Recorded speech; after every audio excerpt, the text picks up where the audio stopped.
Salam Bapak Ibu, salam sejahtera. Akhir-akhir ini memang dunia sedang lagi gemelut dan sedang mengalami puncak pada kekacauannya atau puncak daripada kekiosanya yang disebabkan oleh wabah penyakit yang bernama Corona. Bapak Ibu dan saudara-saudara, perdebatan semakin hangat di kalangan kita orang Kristen.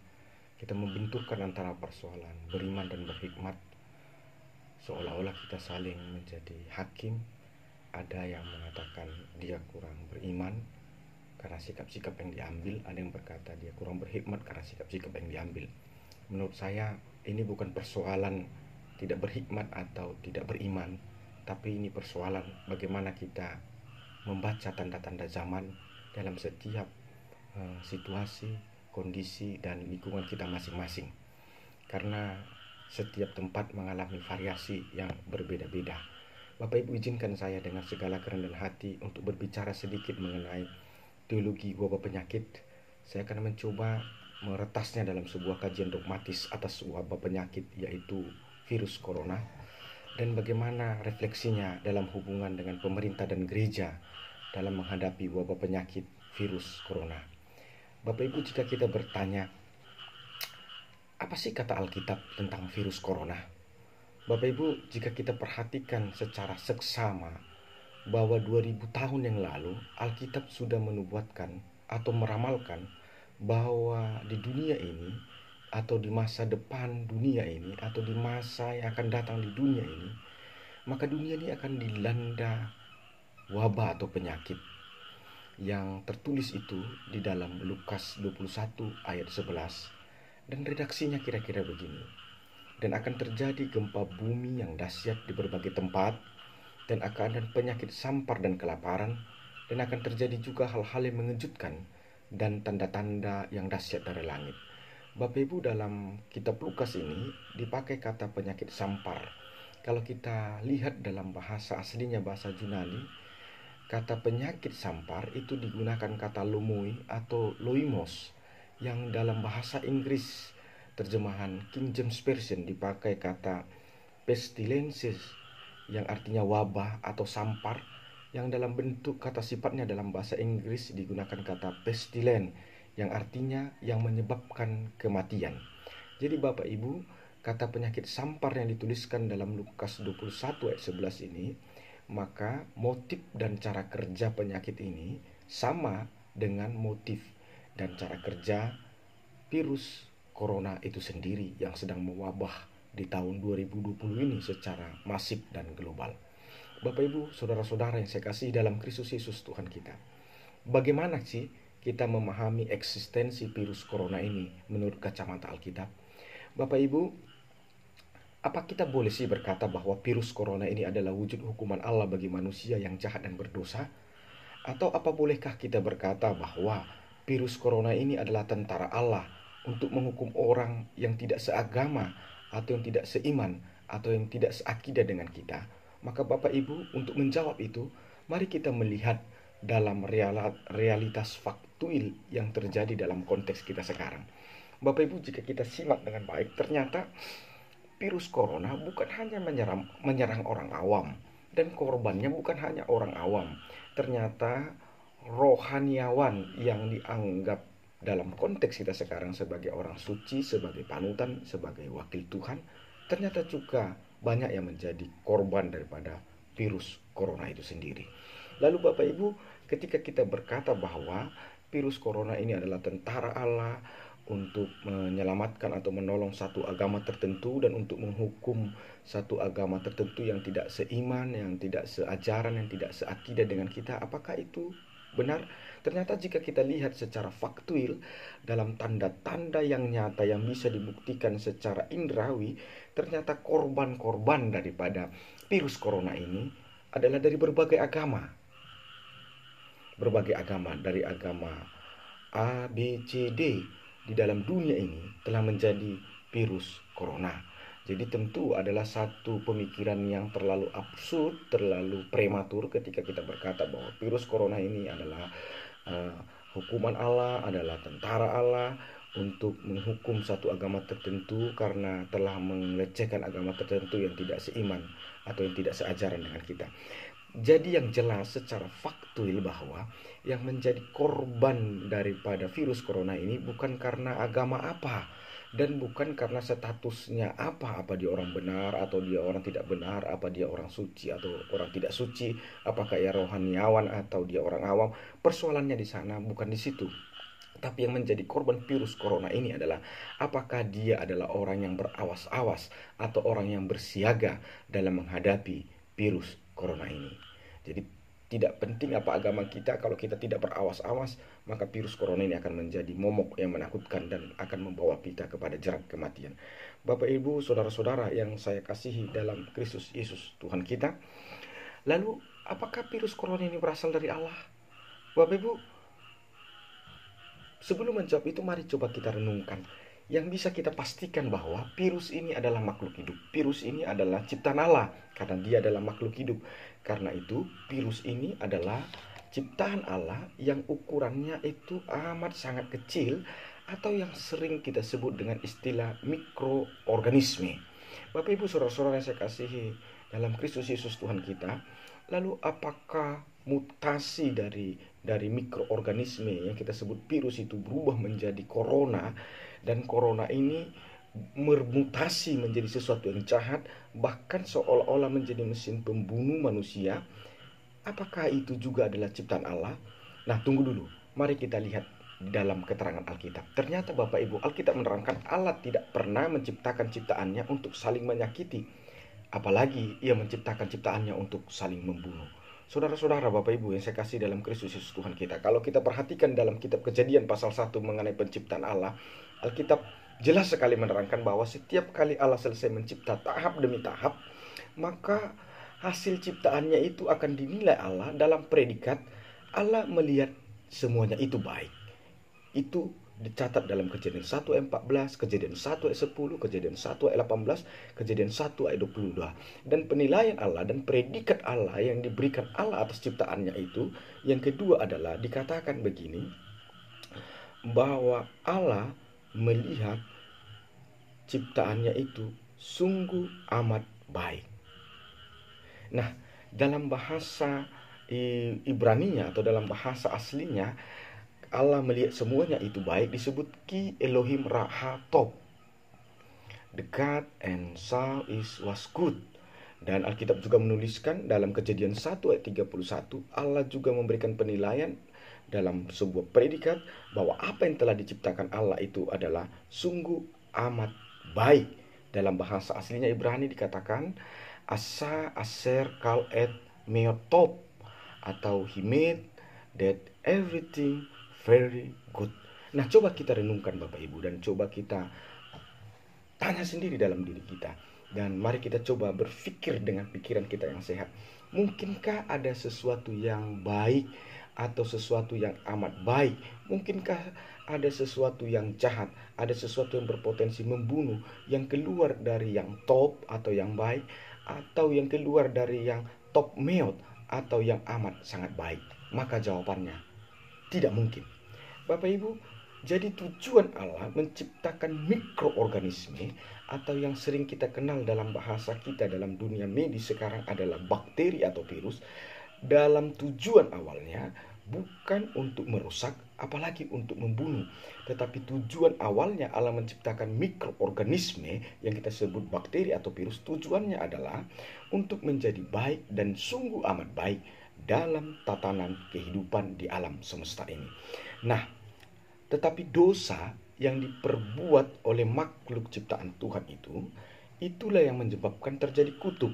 Dan kutuk itulah yang menciptakan setiap makhluk mengalami mutasi kepada hal yang jahat dan berpotensi untuk membunuh. Nah, pemutasian mikroorganisme ini, atau yang kita sebut bakteri atau virus itu, kepada mutasi yang jahat dan berpotensi membunuh, Alkitab menerangkan itu semua berbuntut daripada kegagalan makroorganisme. Makroorganisme yang saya maksud adalah kita, manusia itu sendiri. Jadi makroorganisme dulu yang mengalami pemutasian daripada yang top yang baik, daripada yang top yang amat baik, kepada hal-hal yang jahat dan yang membunuh. Jadi kegagalan makroorganisme itu maka akan menyebabkan kegagalan pada mikroorganisme itu sendiri. Saudara-saudara yang saya kasihi dalam Kristus Yesus Tuhan kita. Artinya apa yang dilakukan makro akan menentukan apa yang akan terjadi pada mikro. Nah, ketika manusia jatuh dalam dosa dalam Kejadian pasal 3, maka kegagalan manusia ini, kejatuhan manusia dalam dosa ini menyebabkan terjadinya kutuk Allah, penghukuman Allah terhadap ciptaan lain yang di bawah standar atau di bawah statuta manusia itu yang kita sebut sebagai mikroorganisme. Saudara-saudara yang saya kasih dalam Kristus Yesus Tuhan kita. Lalu andai kata kita bertanya secara dogmatis, lalu di mana sih Allah dalam situasi pemutasian itu, dalam situasi transformasi dari yang top, yang baik, dari yang top meot, yang amat baik kepada sesuatu yang jahat dan yang berpotensi untuk membunuh? Maka Alkitab berkata bahwa Allah itu tetap pada tempatnya, bahwa Allah itu tetap pada posisinya yang berdaulat dan berkuasa secara mutlak atas segala ciptaannya. Tetapi Alkitab menerangkan dengan jelas, memang Allah sudah merancang bahwa dunia ini yang dihuni oleh makhluk makro dan mikroorganisme itu harus menuju kesudahannya, atau yang sering kita kenal dengan istilah akhir zaman, untuk digantikan kepada ciptaan yang baru. Kalau Alkitab sering menggunakan istilah ciptaan yang baru ini adalah langit dan bumi yang baru, dan terkadang digunakan istilah Yerusalem yang baru, yang semua metafor ini merujuk kepada sorga, kehidupan yang kekal itu sendiri. Jadi dunia yang lama ini harus mengalami penghancuran, dan dunia yang lama ini harus sampai pada ajalnya, pada akhirnya, atau kita sebut akhir zaman. Lalu sesudah itu akan muncul langit bumi yang baru, Yerusalem yang baru, atau itu surga. Dan itu bisa kita lihat dalam Wahyu 21 ayat 1 sampai 27. Lalu Bapak Ibu, Alkitab hanya bisa menerangkan begini secara dogmatis. Memang Allah melakukan proses pembiaran, atau bisa kita gunakan bahasa, memang Allah memakai segala angkara murka itu. Angkara murka itu adalah termasuk wabah penyakit itu, dengan tujuan agar manusia boleh sadar dan bertobat melalui angkara murka itu. Bagaimana manusia boleh belajar bertobat? Karena dia belajar dari segala kejadian, dari virus ini atau dari wabah ini. Nah, saudara-saudara, dan melalui proses pembiaran itu, atau melalui proses Allah memakai angkara murka itu atau virus itu, Allah hendak melihat apakah ada ciptaannya yang mengingatnya, yang setia kepadanya, yang berseru kepadanya, yang memanggil namanya untuk diselamatkan dari angkara murka itu, termasuk wabah penyakit virus sekarang. Nah, saudara-saudara, itulah alasannya mengapa Allah membiarkan umatnya Israel jatuh di dalam situasi wabah. Kita ingat bagaimana Allah membiarkan wabah terjadi pada negeri Israel, agar memang Allah ingin melihat apa mereka mengingat Allah, apa mereka mengingat tentang kemuliaan Allah yang memberkati mereka, penyertaan Allah, apa mereka berseru kepada Allah di tengah-tengah situasi angkara murka itu. Dan ini juga sekaligus alasannya mengapa Allah membiarkan mara bahaya, atau membiarkan satu persoalan atau penyakit yang melanda kepada hambanya yang baik yang bernama Ayub. Karena itulah Tuhan Yesus Kristus menyisipkan satu redaksi kata ketika ia mengajari murid-muridnya mengenai cara berdoa. Dan kutipan redaksi kata yang disisipkan Tuhan Yesus dalam doa Bapa kami itu adalah, dan jangan bawa kami ke dalam pencobaan, tapi lepaskanlah kami daripada si jahat. Itu tertulis dalam Matius 5 ayat 13. Nah, saudara-saudara, dan setiap orang yang sadar, dan setiap orang yang bertobat karena angkara murka, karena wabah penyakit, karena virus, karena bencana alam, lalu ia berseru kepada Allah, dan saat itulah Allah akan menolongnya sesuai dengan janji Allah mengenai perlindungan, mengenai penyertaan, menyertai kesembuhan, mengenai kemenangan. Yang pasti saudara-saudara, hanya iblis atau setan yang diterangkan Alkitab yang haus akan darah manusia. Karena itu Alkitab menyebut iblis itu atau setan itu adalah penyebab dari segala penyakit. Karena itulah ketika Tuhan Yesus datang ke dunia ini untuk melawan dan mengalahkan iblis, maka tindakan pertama pelayanan Tuhan Yesus adalah menyembuhkan berbagai penyakit. Dengan kesembuhan yang dilakukan Yesus, itu menerangkan bahwa Iblis, setan sudah kehilangan wewenangnya di dunia ini. Dan Alkitab secara tegas menerangkan bahwa iblis atau setan itu disebut Alkitab adalah pembunuh manusia sejak zaman mulanya. Dan iblis atau setan itu adalah bapa dari segala pendusta. Tertulis dalam Yohanes 8 ayat 4. Jadi menurut saya wabah penyakit ini, pemutasian daripada virus ini berubah menjadi corona, itu adalah bagian dari pekerjaan iblis. Dan memang Allah membiarkan itu, bahkan Allah memakai pekerjaan iblis itu untuk menggenapi tujuannya, yaitu akhir zaman. Karena 2000 tahun yang silam, Alkitab sudah meramalkan, sudah menubuatkan bahwa hal ini akan terjadi.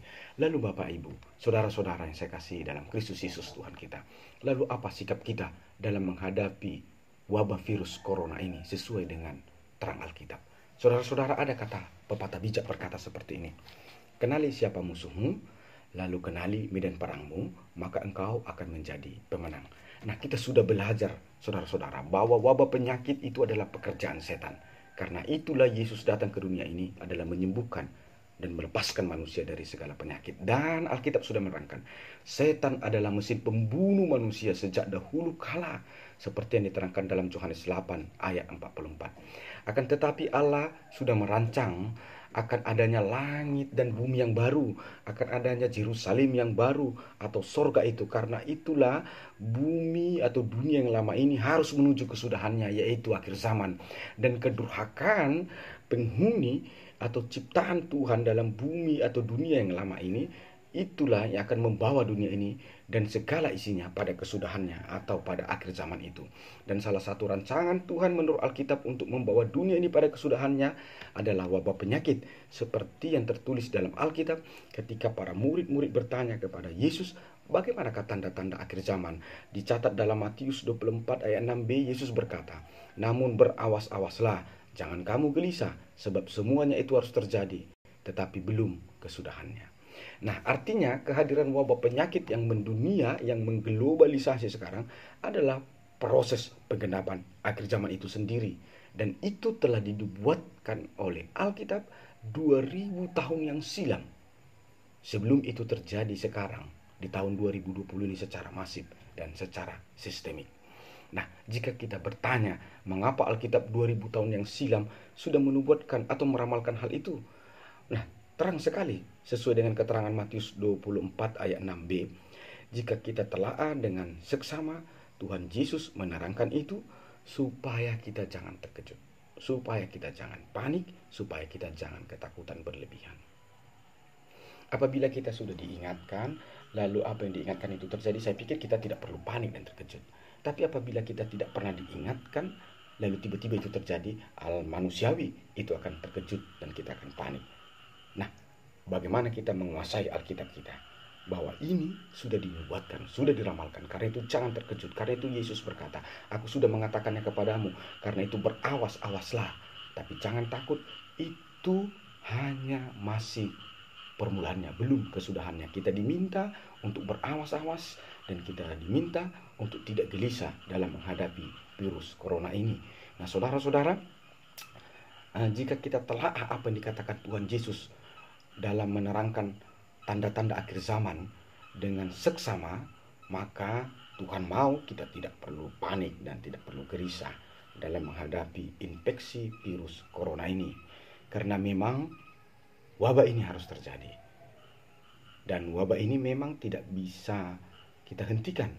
Karena wabah ini memang harus terjadi untuk menggenapi segala firman Tuhan. Karena itu saya lebih senang mengatakan bahwa corona ini adalah bagian daripada rancangan Allah ketimbang saya mengatakan bahwa corona ini adalah hukuman Tuhan kepada bangsa A kepada bangsa B, hukuman Tuhan kepada agama A kepada agama B. Karena fakta kebenarannya adalah corona ini menyerang segala bangsa, baik dia mayoritas agama A atau mayoritas agama B. Dia menyerang dan memakan korban dari segala lintas agama. Jadi yang lepas daripada bahaya corona ini adalah mereka yang mau berawas-awas, mereka yang mau berjaga-jaga, mereka yang tidak mau gelisah, mereka yang tidak mau panik. Mereka lah yang lepas, terlepas apapun agamanya dan dimanapun negaranya, mau mayoritas apapun negara itu. Saudara-saudara yang saya kasihi dalam Kristus Yesus Tuhan kita. Nah, jika saya renungkan perkataan Tuhan Yesus dalam Matius 24 ayat 6b, namun berawas-awaslah, janganlah kamu gelisah, semuanya itu harus terjadi tetapi belum kesudahan. Kata berawas-awas dan kata jangan gelisah itu mengingatkan saya satu pernyataan tokoh reformasi terkenal yang bernama Martin Luther. Luther berkata bahwa kita tidak bisa melarang burung terbang di atas kepala kita, tapi kita bisa melarang agar burung itu jangan bersarang di atas kepala kita. Nah, melalui pernyataan Martin Luther ini, saya mau mengatakan ini kepada saudara-saudara semua dan melalui media sosial ini, bahwa kita tidak akan bisa membatalkan kehadiran wabah corona ini, dan kita tidak akan bisa menghentikan wabah corona ini dengan cara kita, tetapi kita bisa mencegah agar virus corona ini tidak bersarang dalam tubuh kita, tidak bersarang dalam lingkungan kita, dan tidak bersarang di tengah-tengah negeri yang kita cintai ini, NKRI, Republik Indonesia, yang kita perjuangkan dalam kemerdekaannya. Karena itu saudara-saudara, bagaimanakah cara kita agar virus corona itu tidak bersarang dalam tubuh kita, tidak bersarang dalam rumah kita, lingkungan kita, di dalam negeri yang kita cinta ini? Maka Alkitab berkata jawabannya ada dua, adalah berawas-awaslah dan jangan gelisah. Kata berawas-awaslah itu menerangkan kita harus melakukan satu tindakan antisipasi atau pencegahan. Lalu apa kata Alkitab? Ketika kita diperhadapkan kepada sesuatu hal yang sifatnya bisa membunuh atau membinasakan atau maut, maka kita harus belajar dari Alkitab. Kita akan mengambil dua sampel. Satu sampel dalam perjanjian lama yang disingkat PL, lalu satu sampel lagi kita akan mengambil dalam perjanjian baru atau yang disebut PB.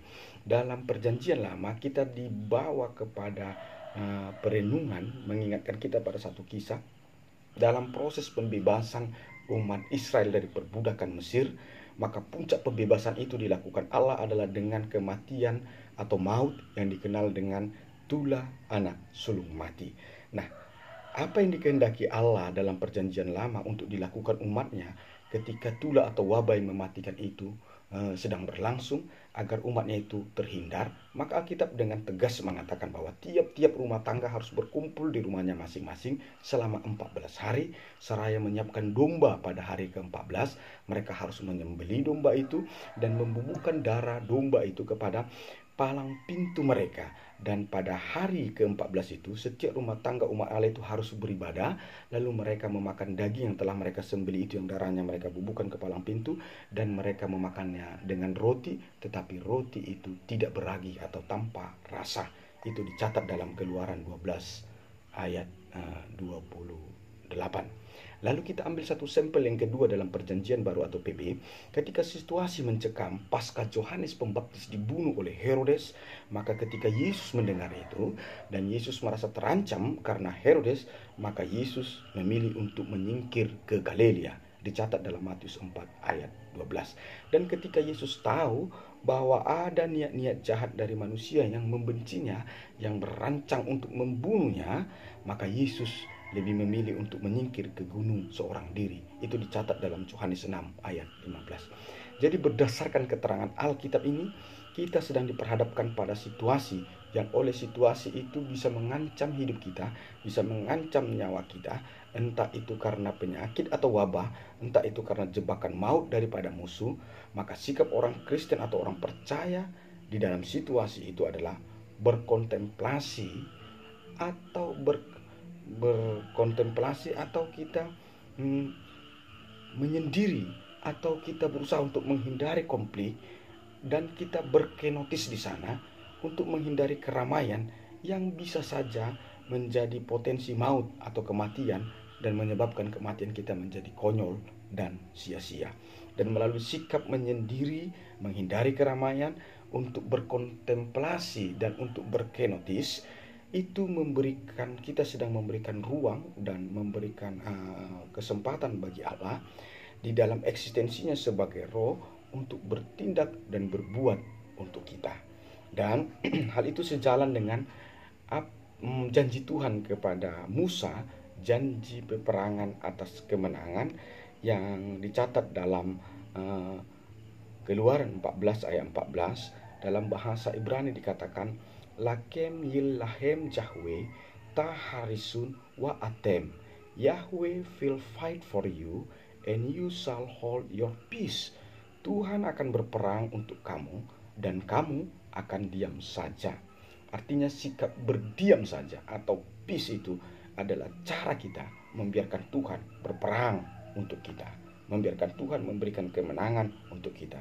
Dengan cara diam atau peace itu, kita membiarkan Tuhan memerangi corona ini dan memberikan kemenangan kepada kita atas corona atau wabah penyakit ini. Lalu, apa kaitannya dengan pemerintah? Jika kita bertanya, lalu mengapa kita harus mematuhi aturan pemerintah kita yang mensarankan kita untuk lockdown, berdiam diri dalam rumah selama masa subur infeksi virus corona ini? Maka jawabannya, kita mematuhi pemerintah kita bukan karena kita lebih takut kepada pemerintah daripada Tuhan, bukan. Tapi kita mematuhi pemerintah kita karena pemerintah kita melakukan satu tindakan yang sesuai dengan suara Tuhan kita. Dan hal ini mengingatkan kita kepada nasihat Rasul Paulus, yakni di dalam Rom 13 ayat 1 tambah 14 ayat 4. Tiap-tiap orang harus takluk kepada pemerintah yang di atasnya, sebab tidak ada pemerintah yang tidak berasal dari Allah, dan pemerintah-pemerintah yang ditetapkan oleh Allah, karena pemerintah adalah hamba Allah untuk kebaikanmu. Tetapi jika engkau berbuat jahat, takutlah kepada dia atau pemerintah, karena tidak percuma pemerintah menyandang pedang. Pemerintah adalah hamba Allah untuk membalaskan murka Allah kepada mereka yang berbuat jahat. Rom 13 ayat 1 tambah 4. Jadi tugas gereja bukan untuk menentang pemerintah, tugas gereja bukan untuk membangkang pada pemerintah, tapi tugas gereja adalah sebagai suara kenabian, sebagai vox protis, untuk mengingatkan pemerintah untuk berjalan sesuai dengan suara Tuhan. Dan hari ini, dalam kasus wabah corona ini, saya pikir pemerintah kita telah bertindak sesuai dengan firman Allah yang tertulis di dalam Alkitab atau kitab suci kita sebagai orang percaya. Karena itu saudara-saudara, mari kita berwawas diri, kita buat sikap antisipasi. Kita tidak perlu memperdebatkan tentang beriman dan berhikmat. Saya pikir keduanya itu kita sama-sama beriman dan berhikmat. Mari kita percayakan kepada sikap pemerintah kita, dan kita sesuaikan dengan konteks dan lingkungan kita, sehingga kita bisa menaati apa yang dikatakan Tuhan Yesus. Berawas-awaslah dan jangan gelisah. Saya percaya Tuhan akan menjaga kita. Saya percaya virus ini akan berakhir karena tidak ada badai yang tidak berlalu. Saya percaya corona ini juga akan membawa hikmat pada kita. Ada banyak hal-hal yang positif yang akan terjadi karena corona ini. Akan ada perubahan mental, akan ada perubahan paradigma. Karena dengan melalui corona ini kita melihat ternyata hidup kita, nyawa kita ini sebentar saja seperti debu. Saat itu kita tahu bahwa kita tidak perlu mati konyol, dan kalaupun kita harus mati, kita tidak boleh mati dalam kekonyolan, tapi kita mati sebagai laskar-laskar Kristus. Mati berguna untuk pekerjaan Tuhan. Mati berkontribusi untuk menghadirkan kerajaan Allah. Dan kita mati sebagai orang percaya, dan upahmu besar di surga. Kasih karunia daripada Allah Bapa, cinta kasih daripada Tuhan Yesus Kristus, dan persekutuan Roh Kudus memberkati, melindungi, dan menjagai engkau. Dan biarlah Allah berperang atasmu, engkau diam saja, karena Ia akan memberikan kemenangan bagi kita. Dalam nama Yesus. Amin.